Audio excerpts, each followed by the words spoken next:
Hola, buenas tardes. Arrancamos eh, ahora con la continuidad de nuestra charla sobre el ejercicio de facultades jurisdiccionales, de la función jurisdiccional, perdón, por parte de la Administración y del Poder Ejecutivo. A ver, charlábamos hoy, voy a poner el cronómetro para no pasarme demasiado. Charlábamos hoy sobre la... cortar para que no me llame mi mamá. Charlamos hoy sobre las pautas que sienta Fernández Arias en relación al control judicial suficiente. Básicamente, la apertura de la vía ordinaria para discutir lo que decida o que se decida en sede administrativa. No voy a usar la palabra tribunal administrativo porque tiene una connotación que vamos a charlar en un ratito. Que ese control judicial sea amplio y permita debatir en sede ordinaria derechos y pruebas, es decir, que no basta hablar exclusivamente o habilitar la vía exclusiva del recurso extraordinario. Y esos eran básicamente los principios básicos del control judicial suficiente que sienta nuestro amigo Fernández Arias. Recordemos, era un tema claramente de derecho de fondo del 75 inciso 12, de aquellos que ingresan dentro de la categoría de los códigos de fondo, la legislación civil, en este caso aplicable a los arrendamientos. En el año 1998, en un fallo que entonces no tuvo demasiada trascendencia, la Corte empieza a abrir el camino de la modificación del criterio clásico sentado en 1960, pasaron 28 años, en Fernández Arias. Aquí se revisaba una decisión judicial por vía de una decisión administrativa, por vía del recurso directo. Ustedes ya a esta altura deben haber leído que existe una gran cantidad de decisiones administrativas que se discuten por lo que llama un recurso directo, que va hacia las cámaras de apelaciones. A veces en los contenciosos administrativos, a veces a la Cámara de Seguridad Social, o a veces, como en las decisiones finales que toman las universidades, a la Cámara Federal del lugar que tenga competencia territorial donde esté radicada esa universidad. Estos recursos directos, como decía, tienen plazos relativamente cortos, más cortos que las acciones judiciales comunes, en general son de 15 días o 30 días. Los que estamos hablando contra los entes reguladores tienen un plazo de 15 días y se radican agotada la vía administrativa, ya sea ante el ente regulador o en los casos que se prevé, como en este que nos ocupa, donde hay un recurso de alzada ante el superior, en general es la Secretaría de Energía, en los casos de los entes reguladores. Contra esa decisión se puede ir por vía de el llamado recurso directo ante la Cámara, ante las cámaras federales de apelación en los contenciosos administrativos en este caso. ¿Qué se planteó ante el órgano administrativo, ante el ENARGAS? Se discutían dos cosas. Primero, si es Litoral Gas y estábamos hablando de una cooperativa de Setúbal que tenía una subdistribuidora de gas en donde Litoral Gas, que era una gran distribuidora de gas, como si fuera nuestro Camusi, que abarcaba la provincia completa de Santa Fe, se había encontrado con una subdistribuidora en un pequeño pueblo de Santa Fe que quería continuar adelante con su actividad. Y discutía dos cosas Litoral Gas. Primero, que él quería mantener estas condiciones de exclusividad en relación a la explotación de la concesión para la distribución de gas en ese territorio, por lo tanto quería excluir a esta pequeña cooperativa subdistribuidora. Y segundo, también había algunas discusiones que planteó ante el ente regulador y que el ente regulador en definitiva no resolvió, vinculados a la propiedad de los bienes de la cooperativa cómo tendría que pagarse o si se tendría que indemnizar a Litoralgas por no dejarle explotar la concesión en lo que ellos consideraban era su derecho a distribuir en toda el área en el cual había sido beneficiado luego del proceso licitatorio para la distribución de gas en la zona de Santa Fe. O sea, había un tema netamente regulatorio, tengo la exclusividad para prestar ese servicio, y un tema más vinculado al derecho privado, que es cómo se indemniza, qué acciones recíprocas de daños y perjuicios, o cómo se evalúan los bienes de la cooperativa en todo caso. Y allí sienta una de las pautas muy importantes, y digo muy importantes porque en el fallo donde ya esta doctrina se asienta de manera expresa, donde se cambia ya formalmente el criterio de cambiar el control judicial suficiente. Bueno, en este primer, en este fallo, lo que quería decir es que en Argas, que el fallo de Estrada se remite a Litoralgas. Entonces, por eso es que están integrados los dos. Dice, como ya dijo la Corte en tal, y por allí ustedes no van a prestar atención ni se va a dar cuenta, porque en Estrada cita sus propios fallos con la nomenclatura de la colección de fallos de la Corte. Dice, como ya dije en fallos, no sé cuánto, 300 y pico, 2 puntos y los números de página, así se caratulan y se rotulan los fallos de la Corte, no dice como dije en Litoralgas. Entonces la remisión esa que hace citando su propia colección de fallos, la Corte se refiere a este caso que nosotros estamos charlando ahora. Bueno, primero lo que dice es que para que haya un control judicial suficiente tiene que haber un tribunal administrativo.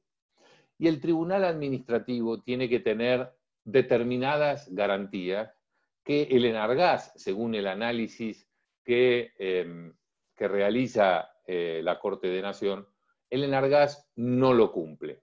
Fíjense que dice que las garantías formales de independencia y neutralidad prevista por el marco regulatorio del gas, que es la ley 24076, sobre designación y remoción de los directores del ente, no alcanzan para categorizarlo como tribunal administrativo.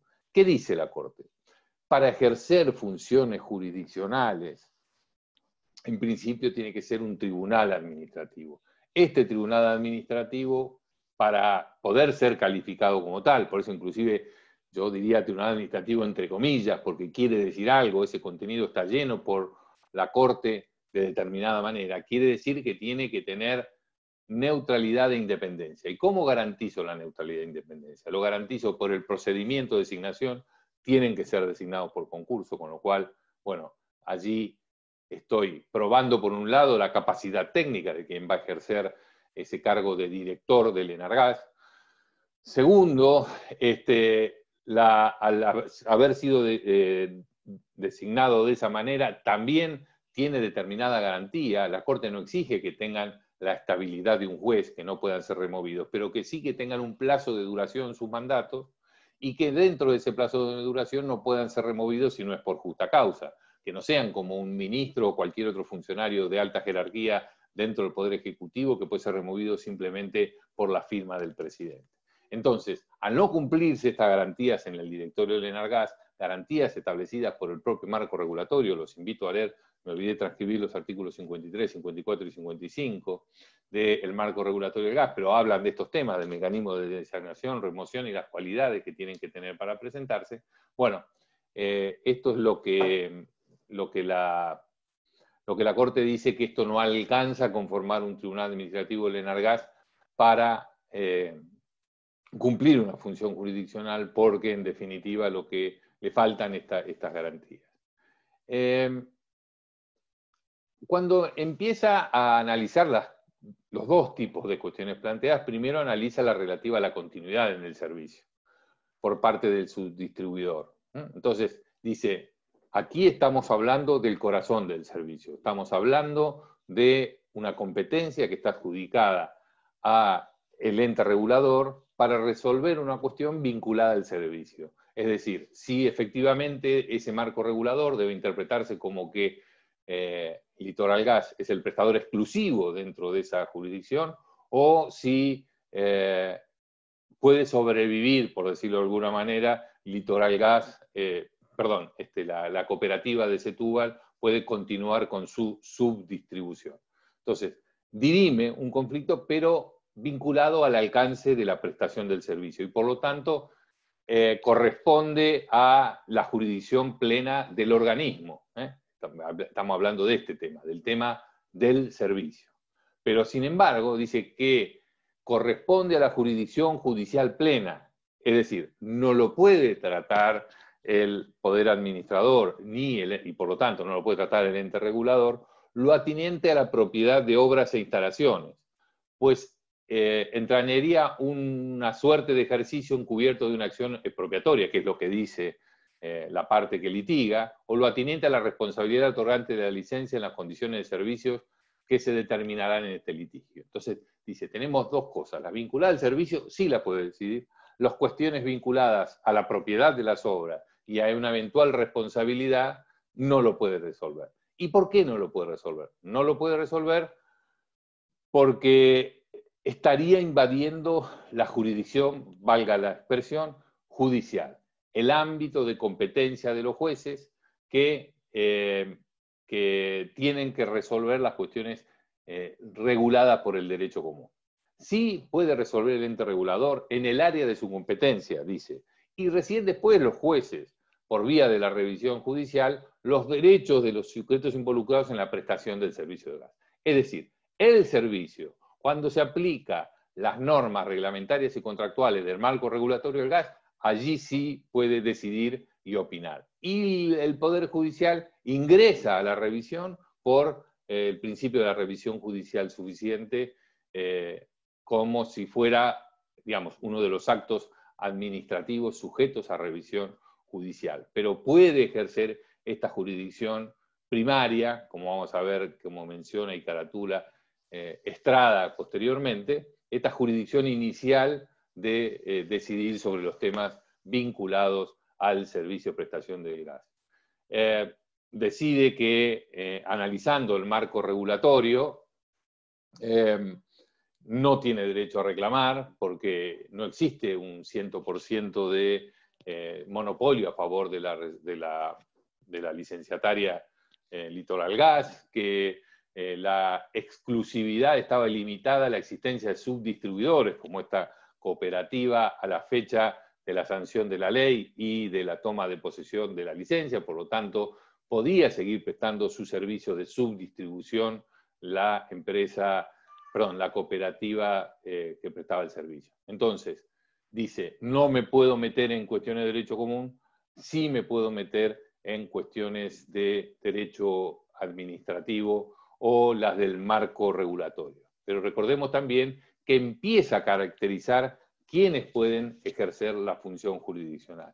Y destaca que el Enargas incumple una de las pautas que considera que tiene que tener un tribunal administrativo, que primero tiene que estar conformado por las personas idóneas seleccionadas por concurso, con determinadas garantías en cuanto a su estabilidad y continuidad en el cargo, que le permiten decidir con neutralidad e independencia, cumplir esta función técnica regulatoria con esas condiciones de neutralidad e independencia. Entonces, eso en relación al sujeto, y en relación al objeto de lo que puede decidir, dice que no puede decidir cuestiones de derecho común, que solamente puede decidir aquellas cuestiones que se le plantean dentro del marco regulatorio que le toca interpretar, del principio de especialidad para el cual fue el creado ese ente, pero no para sustituir al Poder Judicial y